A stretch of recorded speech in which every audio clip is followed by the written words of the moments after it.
Mga kababayan nating seniors, kung kayo ay 60 o 65 pataas at pensioner ng SSS o GSIS, sandali lang po kayo at pakinggan ninyo ito hanggang dulo dahil baka hindi ninyo makuha ang pera na dapat sa inyo. Naglabas na po ng opisyal na announcement ang SSS at GSIS tungkol sa Christmas bonus ngayong December 2025 at marami sa atin ang hindi alam na may mga bagong patakaran, may mga nadagdag na benepisyaryo at may mga kondisyon na kung hindi ninyo susundin, maaari ninyong hindi makuha ang inyong bonus. Alam ko pong naghihintay kayo ng mabuting balita lalo na ngayong Pasko at totoo po ito, may pera na para sa inyo. Pero kailangan ninyong malaman kung magkano ba talaga ang makakatanggap ninyo, kailan ito ipapasok sa inyong account, at ano ang mga dapat ninyong gawin para sigurado na makukuha ninyo ito. Hindi ito biro, mga kaibigan. May 3.6 na milyon at 600 at 60,000 pensioners ng SSS na nakatanggap na ng 18.8 bilyon sa total at may 400 at 11,000 600 at 72 GSIS pensioners naman na nakatanggap ng 3.9 na bilyon at 300 milyon. Pero ang tanong, kasama ba kayo doon? At kung kasama kayo, alam ba ninyo kung paano i-maximize ang benepisyo na ito? Maraming mga bagong pulisya ngayong taon. May mga dating hindi qualified na ngayon ay qualified na, pero may mga dating qualified naman na ngayon ay hindi na pwede. Kaya makinig kayo ng mabuti dahil ipapaalala ko sa inyo ang lahat ng detalye mula sa halaga, schedule, hanggang sa mga tips para hindi kayo mawalan ng pera. Kaya nga tayo nandito ngayon mga kaibigan para linawin ang lahat ng ito ng maayos. Magsimula tayo sa SSS pensioners.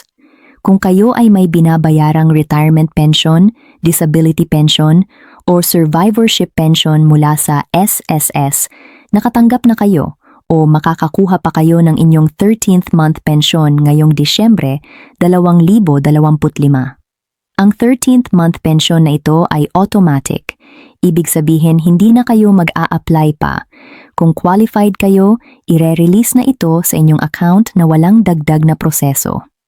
Ngayong 2025, ang kabuuang pera na inilabas ng SSS para sa ika-13 buwang pensyon ay umabot na sa 18.8 bilyon at ito ay ipinasok sa accounts ng humigit kumulang 3.66 na milyong pensioners. Ang halaga ng inyong makakatanggap ay depende sa inyong monthly pension. Ang 13th month pension ay equivalent ng isang buong buwan ng inyong regular pension. Kaya kung ang monthly pension ninyo ay 5,000 piso, ang 13th month ninyo ay 5,000 piso din. Kung 8,000 piso ang monthly pension ninyo, 8,000 piso din ang 13th month ninyo. Walang bawas, walang cut, 1 month's worth talaga. Ngayon, importante na malaman ninyo kung kailan ito inilabas. Ang SSS ay naglabas ng 13th month pension sa 2 batch ngayong unang linggo ng December 2025. Ang first batch ay na-release noong December 1, 2025 at ito ay para sa mga pensioners na ang date of contingency ay nasa 1st to 15th day ng buwan. Ang ibig sabihin ng date of contingency ay ang petsa kung kailan nagsimula ang inyong pension claim. Halimbawa, kung nag-retire kayo noong ika-10 ng buwan dati, ang date of contingency ninyo ay ika-10. Kaya kung ang date of contingency ninyo ay Enero 1 hanggang 15 o Pebrero 1 hanggang 15 o kahit anong buwan basta 1 hanggang 15 ang date, kayo ay kasama sa first batch. Ang first batch na ito ay nagtotal ng 10.5 bilyon na ipinasok sa accounts ng 2.13 milyon pensioners noong Disyembre 1. Ang second batch naman ay na-release noong Disyembre 4, 2025 at ito ay para sa mga pensioners na ang date of contingency ay nasa 16 hanggang katapusan ng buwan. Kaya kung ang date of contingency ninyo ay March 20 o April 28 o kahit anong date na 16 onwards, kayo ay kasama sa second batch. Ang second batch na ito ay 8.3 bilyon na ipinasok sa accounts ng 1.53 milyon pensioners. Ang maganda dito, mga kaibigan, ay automatic ang crediting. Hindi kailangan ng walk-in, hindi kailangan pumila sa SSS office. Ang pera ay direktang ipinasok sa inyong bank account na nakaregister sa SSS o sa inyong preferred payout method kung saan kayo regular na tumatanggap ng monthly pension. Ang mas maganda pang balita ngayong taon ay mas mataas ang 13th month pension na natanggap ng maraming pensioners dahil sa pension reform program na nagsimula noong Setyembre 2025. Ang reform program na ito ay nagbigay ng permanent increase sa pensyon ng mga qualified members. Para sa retirement at disability pensioners na pensioner na as of August 31st, 2025, nakatanggap sila ng 10% increase sa kanilang monthly pension simula Setyembre 2025. Para naman sa survivorship pensioners, nakatanggap sila ng 5% increase. Kaya kung dating 5,000 piso ang monthly pension ninyo as retirement pensioner, naging 5,500 piso na ito ngayong Setyembre onwards dahil sa 10% increase. At dahil ang 13th month pension ay based sa monthly pension ninyo, ang 13th month ninyo ngayong December ay 5,500 din, hindi na 5,000. Iyan ang benepisyo ng pension reform program. Ang increase ay nag-carry over din sa inyong 13th month pension. Kaya mas malaki ang natanggap ninyo ngayong taon kumpara noong nakaraang taon. Ngayon, ano ang mga reminder na kailangan ninyong tandaan para sigurado na makukuha ninyo ang pera na ito? Una, siguraduhin na updated ang inyong bank account details sa SSS kung nagbago ang inyong bank account o kung may problema sa inyong ATM card o kung nag-expire na ang inyong card, mag-update kayo agad sa SSS. Maraming pensioners na na-delay ang crediting dahil outdated or incorrect ang bank details nila. Kung hindi ninyo updated ito, baka ma-hold ang pera ninyo o ma-delay ng ilang linggo. Pwede kayong mag-update ng bank details online through the My SSS portal o pwede din kayong pumunta sa pinakamalapit na SSS branch. Pero mas mabuti na online para iwas pila at iwas hassle. Pangalawa, siguraduhin na active ang inyong pension status. Ang ibig sabihin nito ay regular kayong tumatanggap ng monthly pension at walang suspension sa inyong account. Minsan kasi may mga pensioners na nasuspend ang pension dahil hindi nag-comply sa Annual Confirmation of Pensioners, ACOP, o sa ibang revalidation requirements. Kung suspended ang pension ninyo, hindi kayo makakakuha ng 13th month pension. Kaya kung may nakatanggap sa inyo ng notice from SSS na kailangan ninyong mag-revalidate o mag-comply ng certain documents, gawin ninyo agad. Ang ACOP ay isang annual requirement kung saan kailangan ninyong mag-confirm na buhay pa kayo at still qualified to receive pension. May mga paraan na mag-comply dito.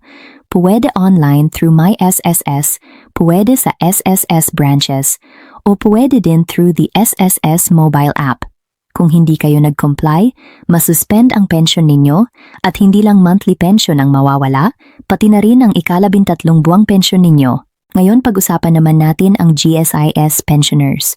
Kung kayo ay government employee dati at nag-retire na at tumatanggap kayo ng pension mula sa GSIS, mayroon din kayong Christmas cash gift ngayong December 2025. Ang GSIS Christmas Cash Gift ay kaiba ng SSS 13th month pension sa terms, pero pareho silang benepisyo na inilalabas tuwing December para sa pensioners.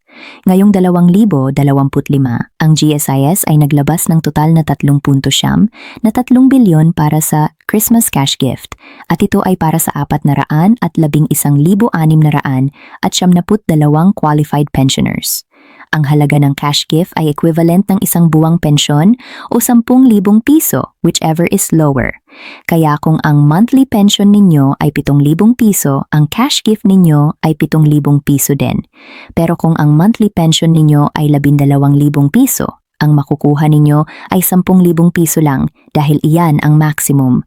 Kung 15,000 piso ang monthly pension ninyo, 10,000 piso pa rin ang makukuha ninyo.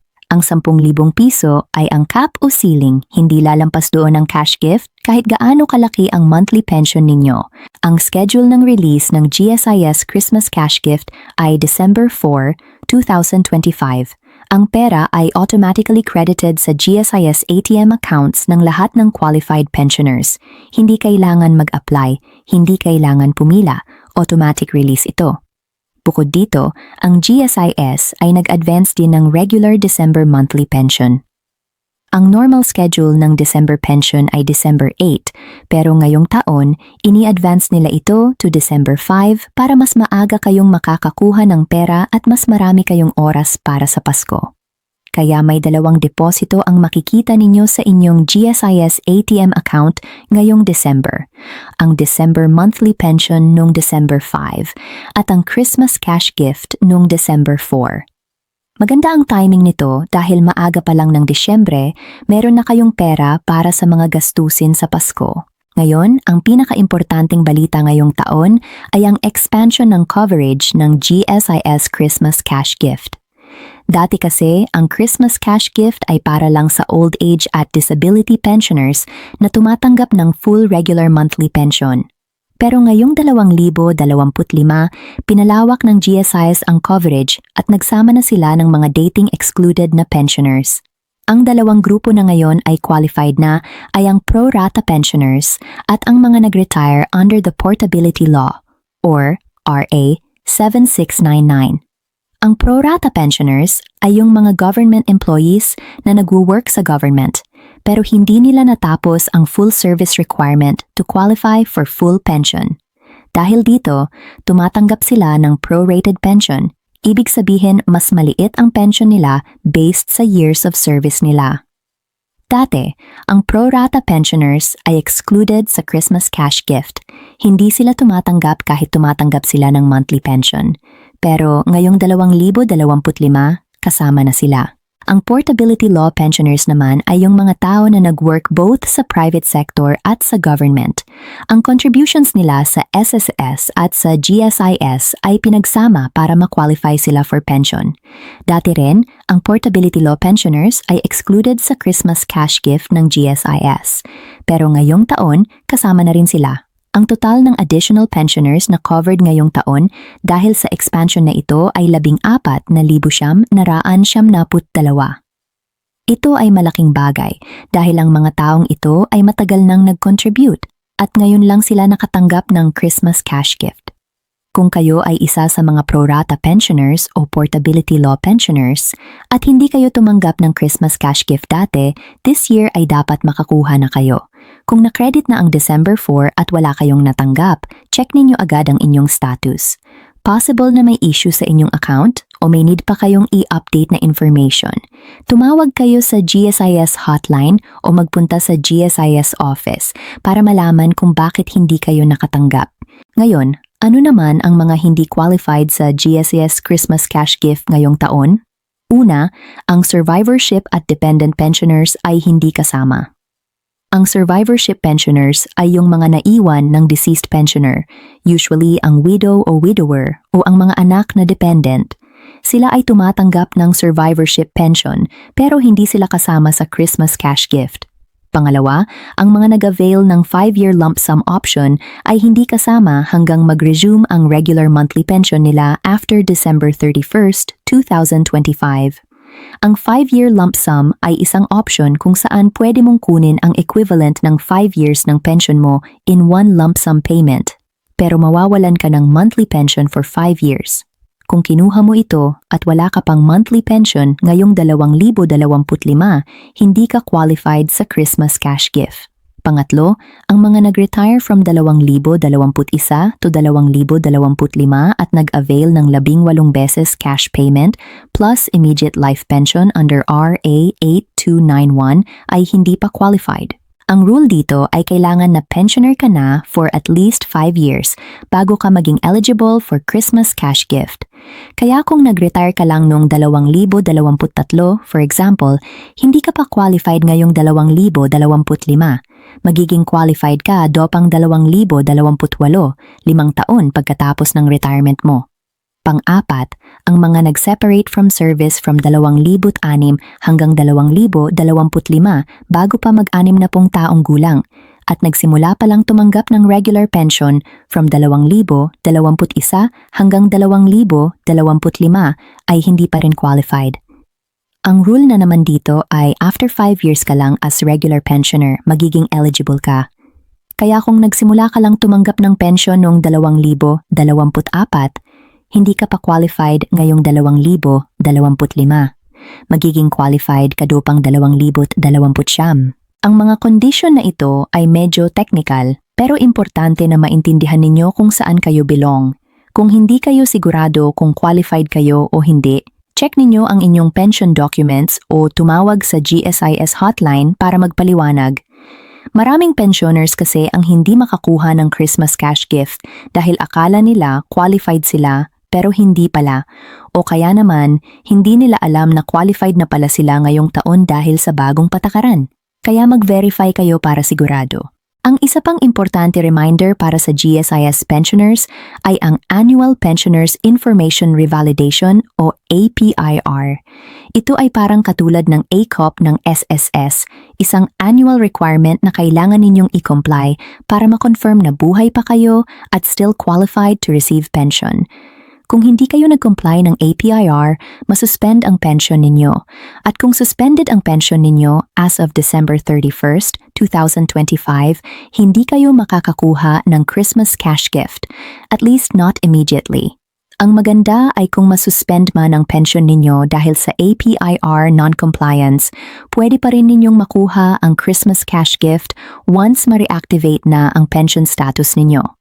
Ibig sabihin, kung magawa ninyo ang APR after December at ma-reactivate ang pension ninyo, ire-release pa rin sa inyo ang Christmas cash gift na dapat sa inyo. Pero syempre, mas mabuti na agad-agad ninyong gawin ang APIR para iwas hassle at iwas delay. Ang maganda ngayon ay pwede na kayong mag-comply ng APIR online through the GSIS Touch mobile app. May facial recognition feature ang app na ito, kaya hindi na kailangan pumunta sa office, sa bahay lang gamit ang phone ninyo pwede na kayong mag-comply. Download lang kayo ng GSIS Touch sa inyong smartphone, mag-register at sundin ang instructions para sa APIR. Madali lang ito at mabilis, mga ilang minuto lang. Ngayon, pag-usapan natin ang ilang practical tips para ma-maximize ninyo ang benepisyo ng Christmas bonus ninyo, whether SSS kayo o GSIS. Una, mag-budget ng maayos.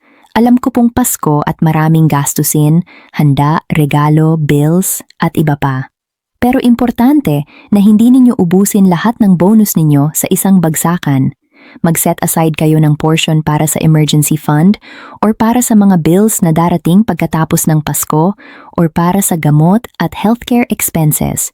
Ang bonus na ito ay one-time lang, pero ang gastusin ay tuloy-tuloy. Kaya magplano ng maayos kung paano ninyo gagamitin ang pera. Pangalawa, kung may utang kayo, consider ninyong bayaran kahit partially gamit ang bonus ninyo. Lalo na kung ang utang ay may mataas na interes, mas mabuti na bayaran agad para hindi lumaki pa. Pangatlo, kung mayroon kayong mga pending na dapat bayaran na importante, tulad ng insurance premiums, property tax o maintenance meds, i-prioritize ninyo yan. Ang Pasko ay importante, pero mas importante ang kalusugan at seguridad ninyo.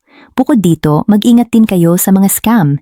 Lalo na ngayong Pasko, maraming mga masasamang loob na gumagamit ng pangalan ng SSS o GSIS para manloko. Kung may tumatawag sa inyo na nagsasabing kailangan ninyong magbayad ng fee para makuha ang bonus ninyo o kailangan ninyong magbigay ng personal information o bank details, huwag kayong magtiwala agad. Ang SSS at GSIS ay hindi huminhingi ng bayad para sa 13th month pension o Christmas cash gift. Ito ay free at automatic. Hindi rin sila tatawag para humingi ng OTP, PIN o password ninyo. Kung may nakatanggap kayo ng suspicious na tawag or text message, i-report agad sa SSS o GSIS. Pwede rin kayong tumawag sa official hotlines nila para mag-verify. Ang SSS hotline ay 1455 at ang GSIS hotline ay 8847-4747 for Metro Manila o toll-free numbers nila para sa ibang areas. I-verify ninyo muna bago kayo magbigay ng kahit anong information. Ngayon, para sa mga hindi pa tumatanggap ng pensyon pero malapit nang mag-retire, importante rin na alam ninyo kung paano mag-apply para sa retirement benefits ninyo. Para sa SSS, pwede kayong mag-apply online through My SSS portal o pwede din kayong pumunta sa SSS branch. Ang requirements ay kinakailangan na at least 60 taong gulang kayo at may enough contributions para ma-qualify. Ang minimum ay 120 buwanang kontribusyon. Kung qualified kayo, mag-file kayo ng retirement claim at maghintay ng approval. Once approved, magsisimula na ang monthly pension ninyo at kasama na kayo sa listahan ng tatanggap ng 13th month pension every December. Para naman sa GSIS, kung government employee kayo at magre-retire na, kailangan ninyong mag-file ng retirement application at least 3 months before your target retirement date. Ang requirements ay depende sa type of retirement ninyo. Optional retirement, compulsory retirement, or early retirement. May specific age at service requirements for each. Once approved, magsisimula din ang monthly pension ninyo at qualified na kayo for Christmas cash gift. Ang isa pang mahalagang punto na kailangan ninyong malaman ay ang tungkol sa future ng pension programs. Ang Pension Reform Program ng SSS ay 3 taong program na nagsimula noong Setyembre 2025.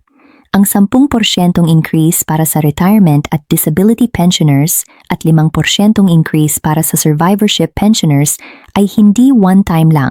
Ito ay permanent increase na mag-e-extend pa in the coming years. May plano ang SSS na magpatuloy ng gradual increases para mas sustainable ang pension fund at mas mataas ang benefits ng pensioners. Ang GSIS naman ay may pension increase program din na every 5 years, binibase nila kung may increase o wala depende sa financial performance ng fund. Kaya ang importante dito ay manatili kayong updated sa mga announcements ng SSS at GSIS. Mag-follow kayo ng official social media pages nila, mag-check ng website nila regularly, o mag-subscribe sa newsletter nila para hindi kayo makaligtaan ng importante updates. Ngayon, para sa mga may tanong o concerns tungkol sa pension ninyo, may maraming paraan para makakuha ng tulong. Para sa SSS, pwede kayong tumawag sa hotline 1455, mag-email sa email protected, o bumisita sa website nila sa sss.gov.ph. May online chat support din sila at available ang customer service nila on weekdays. Para sa GSIS, pwede kayong tumawag sa 88474747 para sa Metro Manila o sa toll-free numbers na 1-800-8847-4747 para sa Globe TM at 1-800-10-847-4747 para sa Smart Sun TNT. Pwede rin kayong mag-email sa email protected o bumisita sa website nila sa gsis.gov.ph. Ang GSIS at SSS ay may mga social media pages din, Facebook, Twitter, Instagram, kung saan pwede kayong magtanong at makakakuha ng updates. Huwag kayong mahiya na magtanong kung may hindi kayo maintindihan. Ang customer service ay nandyan para tulungan kayo. At sa lahat ng mga senior citizens na nakikinig ngayon, tandaan ninyong ang Christmas bonus na ito, whether 13th month pension from SSS or Christmas cash gift from GSIS, ay recognition ng years of service ninyo at ng contributions ninyo sa system. Ito ay hindi basta-basta cash gift. Ito ay benepisyo na karapat-dapat ninyo dahil nagtrabaho kayo, nag-contribute kayo, at ngayong senior na kayo, deserve ninyo ang suportang ito. Kaya siguraduhin ninyo na nakukuha ninyo ang lahat ng benepisyo na karapat-dapat sa inyo. Mag-check ng status ninyo, mag-update ng documents ninyo, mag-comply sa requirements, at huwag mag-atubiling magtanong kung may hindi kayo sigurado. Ang gobyerno ay naglaan ng malaking budget para sa inyo, 18.8 bilyon mula sa SSS at 30.3 bilyon mula sa GSIS. Total na 22.73 bilyon para sa mahigit 4 na milyong pensioners nationwide. Iyan ay malaking halaga at kasama kayo doon, kaya kumuha ng action ngayon para sigurado na makukuha ninyo ang pera na ito. At sa mga kabataan na may mga magulang o lolo't lola na pensioners, tulungan ninyo sila. Maraming seniors ang hindi gaanong tech-savvy o hindi gaanong pamilyar sa proseso. Tulungan ninyo silang mag-check ng bank accounts nila, tulungan ninyong mag-download ng mobile apps, tulungan ninyong tumawag sa hotlines kung kinakailangan. Ang tulong ninyo ay malaking bagay para sa kanila at sigurado silang makukuha ang benepisyo nila. Ang Christmas ay panahon ng pagmamahalan at pagtutulungan, kaya ipakita natin yan sa ating mga seniors na nagbigay ng lahat para sa atin. Kaya iyan na nga mga kaibigan, ang kompletong detalye tungkol sa SSS at GSIS GSIS Christmas Bonus ngayong Disyembre 2025. Umaasa ako na nakatulong sa inyo ang video na ito at mas naintindihan ninyo kung ano ang dapat ninyong gawin at asahan. Kung mayroon kayong mga tanong o kung may gustong kayo pang malaman, mag-comment kayo sa baba at tutulungan ko kayong sagutin. At kung nakatulong sa inyo ang video na ito, i-share ninyo sa inyong mga kaibigan at kamag-anak na pensioners din para sila ay makaalam din. Maraming salamat sa inyong pakikinig at pagsuporta. Maligayang Pasko sa inyong lahat at naway maging masaya at masagana ang inyong Pasko kasama ang inyong pamilya. Ingat tayong lahat at mabuhay tayong lahat. Salamat po at paalam.